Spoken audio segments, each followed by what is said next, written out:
سلام، میخوایم گرامر رو به صورت ساده و کاربردی یاد بگیریم.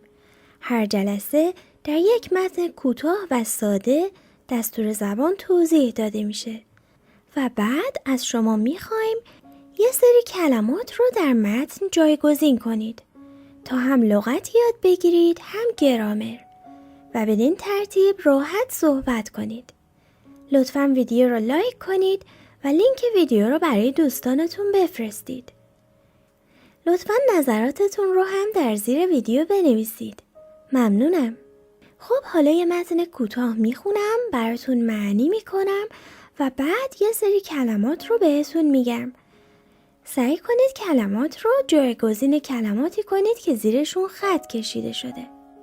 حالا یه متن کوتاه میخونم و توضیح میدم. My name is Judy. اسم من جودیه. I am a teacher. من یک معلم هستم. I'm 25 years old. من 25 سالمه.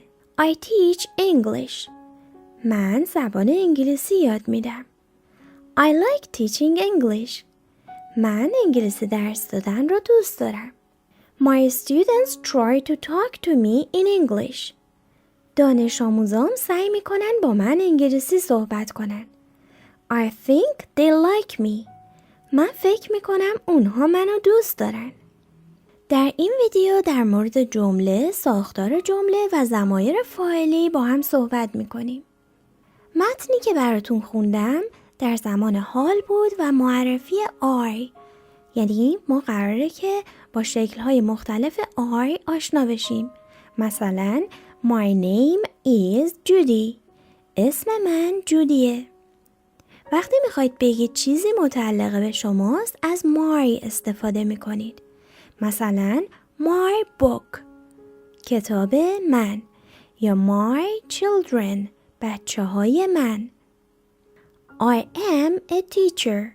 من یک معلم هستم. مخفف I am میشه I'm 25 years old. پس برای بیان سنتون میتونید بگید I'm 25 یا میتونید بگید I'm 25 years old. هر دوش درسته. I teach English. Teach یعنی درس دادن. I teach English. من زبان انگلیسی درس میدم. من زبان انگلیسی تدریس میکنم. دقت کنید که جملات چجوری شروع شده. در اکثر جملات کلمه I رو میبینید. I like teaching English. من دوست دارم زبان انگلیسی تدریس کنم. My students یعنی دانش آموزای من try to talk to me in English. سعی میکنن با من انگلیسی حرف بزنن. دقت کنید که می ضمیر مفعولی هستش، یعنی با من. My students talk to me یعنی دانش آموزای من با من حرف میزنن. خب حالا سعی کنید همین متن رو با اسم خودتون، با سن خودتون و کلمات learning یعنی آموختن، friends یعنی دوستان، student یعنی یک دانش آموز، study یعنی مطالعه کردن جایگزین کنید. مثلا بگید My name is. اسمتون چیه؟ My name is. حالا اسمتون رو بگید. I am a. کدوم کلمه رو باید استفاده کنید؟ آفرین. I am a student. من یک دانش آموز هستم. I'm 25 years old. خب حالا سنتون رو بگین. I'm مثلا 18. I'm 18. I'm 20. I teach English. خب به جای teach چه کلمه را استفاده می کنید؟ I study English. یعنی من زبان انگلیسی مطالعه می کنم. I like teaching English. خب حالا به جای teaching چه کلمه استفاده می کنید؟ I like learning English. یعنی من دوست دارم زبان انگلیسی یاد بگیرم. My students try to talk to me in English. به جای students چه کلمه استفاده می کنید؟ آفرین. My friends try to talk to me in English. یعنی دوستان من سعی می کنن با من به زبان انگلیسی صحبت کنن. برای اینکه گوشتون آشنا بشه به زبان انگلیسی، من گرامر رو اول انگلیسی توضیح میدم، بعد فارسیش رو هم براتون میگم. خب امروز میخوایم در مورد جمله، ساختار جمله و ضمایر فاعلی صحبت کنیم. Okay, let's get started. خب بیایید شروع کنیم. A sentence is the major unit of grammar for language. یک jumle بخش اصلی گرامر زبانه. پس جمله پایه هر زبانیه. We begin a sentence with a capital letter. ما یک جمله رو با حرف بزرگ شروع میکنیم. پس یادتون باشه وقتی میخواید یک جمله رو شروع کنید حتما باید اولین حرف کلمه با حرف بزرگ نوشته بشه. And end it with a period or full stop. و با یک نقطه به اون پایان میدیم. Or sometimes with a question mark. یا بعضی اوقات با یک علامت سوال. Or an exclamation mark. یا بعضی اوقات با علامت تعجب. خب حالا میخوایم انواع جمله رو بگیم. Sentence types. انواع جمله. We divide sentences into 4 sentence types. ما جمله ها رو به 4 گروه تقسیم میکنیم. A statement. جمله خبری. یعنی جمله‌ای که اطلاعاتی به شما میده. اکثر جمله ها جمله خبری هستند. For example, به طور مثال I like ice cream. من بستنی دوست دارم. She didn't ask me my name.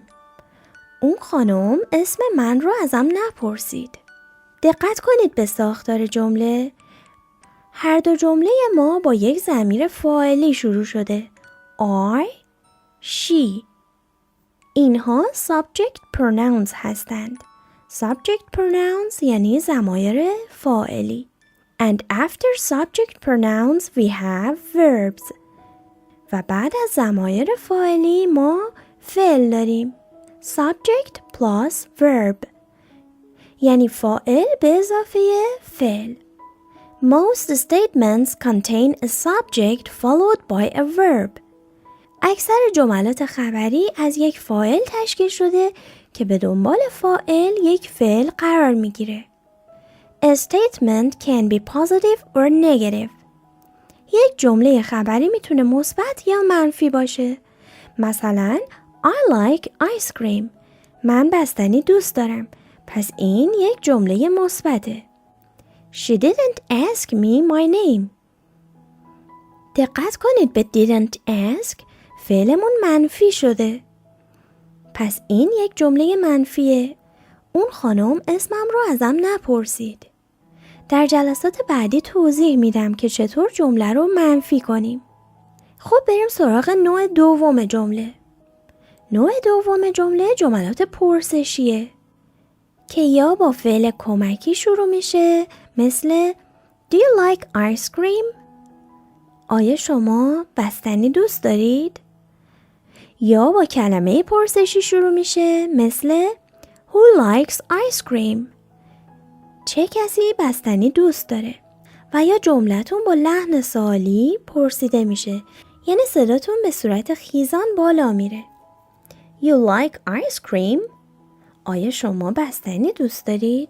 اینکه چطور سوال بسازید یا جمله رو سوالی کنید در جلسات بعد توضیح داده میشه. بریم سراغ نوع سوم جمله. جملات امری. جملات امری با فعل شروع میشن. اگر مثبت باشه که فعل به صورت ساده میاد. Give me your glass. لیوان تو به هم بده. اگر منفی باشه که فعل کمکی به همراه not و شکل ساده فعل. Don't be afraid. نترس. این جلسه صرفاً آشنایی شما با جمله و ساختار جمله است. در جلسات بعد توضیح داده میشه که چطور جمله امری بسازید. و بریم سراغ نوع آخر جمله. جمله هایی که هیجان و شگفتی رو بیان میکنن. مثلا What a brilliant idea! چه ایده خوبی! خب پس متوجه شدیم که 4 نوع جمله داریم. جمله خبری، جمله پرسشی، جمله امری و جمله‌ای که احساساتتون رو بیان میکنه.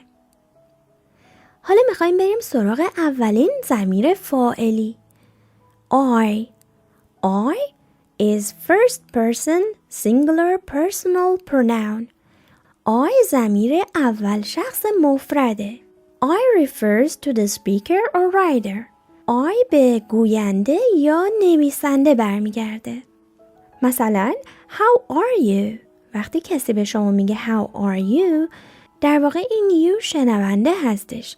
پس you تبدیل میشه به I. جواب میشه I'm fine. How are you؟ I'm fine. پس وقتی من شما رو مخاطب قرار میدم و میگم you در جواب تبدیل به I میشه. Notice that I is written with a capital letter, even when it is in the middle of a sentence. دقت کنید که I همیشه با حرف بزرگ نوشته میشه، حتی اگر وسط جمله بیاد. For example, can I help you? به طور مثال، میتونم کمکتون کنم؟ Judith and I are good friends. من و جودی دوستای خوبی هستیم. دقت کنید که گفتیم Judith and I. My friend and I. پس اول اسم دوستتون اومده، بعد گفتید I. ولی در فارسی برعکسه، میگیم من و دوستم. The forms are I are. شکل‌های مختلف I بدین ترتیبن. I که ضمیر فاعلیه و همیشه به صورت حرف بزرگ نوشته میشه هر جای جمله که میخواد باشه. می که ضمیر مفعولیه به معنی به من یا مرا. مثلا look at me یعنی به من نگاه کن، یا talk to me با من حرف بزن، یا she told me her name اون خانم اسمش رو به هم گفت. my که صفت ملکیه و بعد از اون اسمی میاد که متعلق به شماست. مثلا my car ماشین من. mine ضمیر ملکیه یعنی مال من.